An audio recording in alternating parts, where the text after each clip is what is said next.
किसानों के लिए लंबे समय से संघर्ष करने वाले गुरनाम सिंह चड़ूनी ने एक पार्टी बनाई है, संयुक्त संघर्ष समिति पार्टी। इसका गठन पंजाब में किया गया था, जिसके बाद पंजाब में चुनाव लड़ा गया। अब हरियाणा के सभी विधानसभा क्षेत्रों में प्रत्याशी उतारने का निर्णय लिया गया है।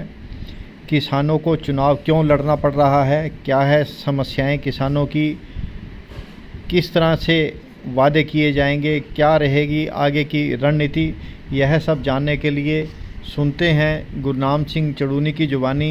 उन्होंने किस मुद्दे पर किस तरह से भविष्य को देखते हुए राजनीतिक पार्टी बनाई है और वो किस किस पार्टी से गठजोड़ कर सकते हैं, किससे किनारा करेंगे, जानते हैं गुरनाम सिंह चड़ूनी से। आया है पौधा लगा के हम पहले दिन ही कहें कि अब की बार तो उसको फल नहीं लगा, तो पौधा तो पहले लगे थे। पार्टी तो हमने पिछले जो पंजाब में चुनाव था उसमें बनाई, तो उसके बाद भी फिर हमारी ना सलाह हो गई थी हरियाणा में काम।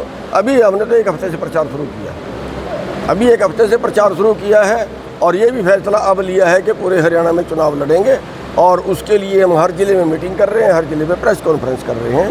तो बहुत से लोग हमारे पास आ भी रहे हैं, एप्लीकेशन लेनी हमने शुरू कर दी। तो अभी तो बड़ी बड़ी पार्टियाँ नहीं कर पाई हैं, करेंगे, हमें भी टाइम लगेगा, लेकिन फर्स्ट राउंड में हम पूरे हर ज़िले में मीटिंग कर रहे हैं और उसके आगे जो है उसके बाद हमारी बाकी प्रक्रिया शुरू होगी। गुरनाम सिंह कहे वाजिब किसान नेता थे। जब हम काम करके दिखाएंगे फिर विश्वास बढ़ेगा।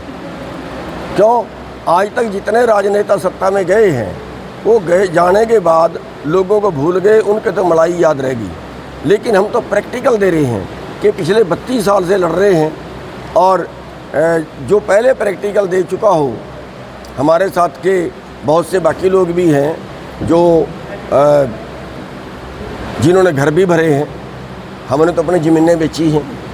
तो लोगों को विश्वास है और लोग विश्वास से लगेंगे और फिर जब हम कुछ और करके दिखा देंगे तो फिर विश्वास ये कई गुना बढ़ जाएगा। हरियाणा तो राजनीति के शुद्धिकरण के लिए जो है हमने पार्टी बनाई है और जो हरियाणा में आगे विधानसभा का चुनाव है वो चुनाव लड़ेंगे और पंजाब में जो 4 सीटों का उपचुनाव है वो भी लड़ेंगे। तो के अंदर हमारा किसी भी राजनीतिक पार्टी से विकल्प खुला रहेगा, बीजेपी और जेजेपी को छोड़ के। और अगर किसी से समझौता होता है, सम्मानजनक होता है तो अच्छा है, और नहीं होता है तो 90 की 90 सीटों पे अपने उम्मीदवार खड़े करेंगे। क्या जो है वो भाई गुरबीर जी को जिला यमुनानगर का प्रधान बना रहे हैं और आज मामचंद जी ने भी आज पार्टी ज्वाइन की है और बहुत स्वतंत्र पार्टी छोड़ दी अपनी है जी, विलय कर दे। कोहिनूर सब पार्टी थी इनकी, उसका विलय कर लिया है इन्होंने आज संयुक्त संघर्ष पार्टी में।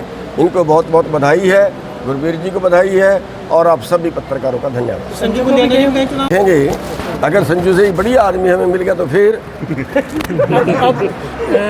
गुरबीर जी को तो हाँ, हमारी ब्रांच है, इनको संयुक्त संघर्ष पार्टी का बनाया है।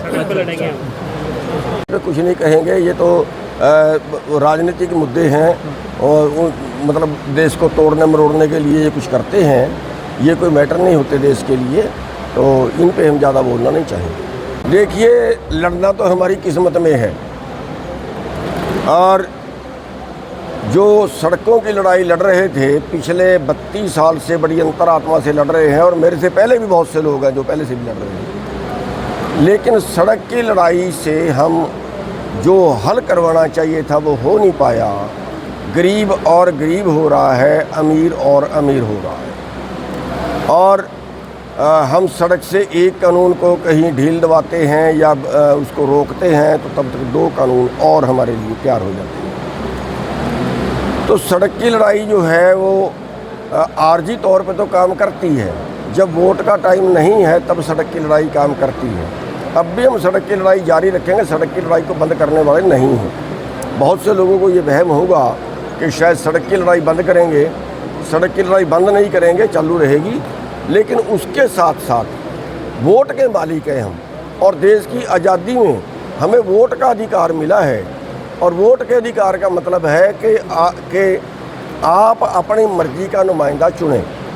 हम पैसे की चमक वाले में पैसे वाले को चुनते हैं और गिरोह पैदा हो गए हैं देश के अंदर जिनको हम राजनीतिक पार्टियां कहते हैं। वास्तविकता ये है कि वो गिरोह पैदा हो गए हैं वो पैसे के लिए सत्ता में जाते हैं और फिर सत्ता में जाके पैसा कमाते हैं, या पैसे के लिए और या चौधर के लिए। दोनों तरह की भावना से आज राजनीति में लोग जा रहे हैं, सेवा भाव से कोई नहीं जा रहा।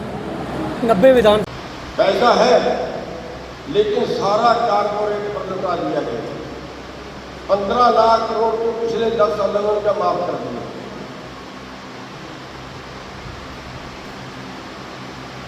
साथियों, ये देश आज कबाड़ी बाजार में हो गया।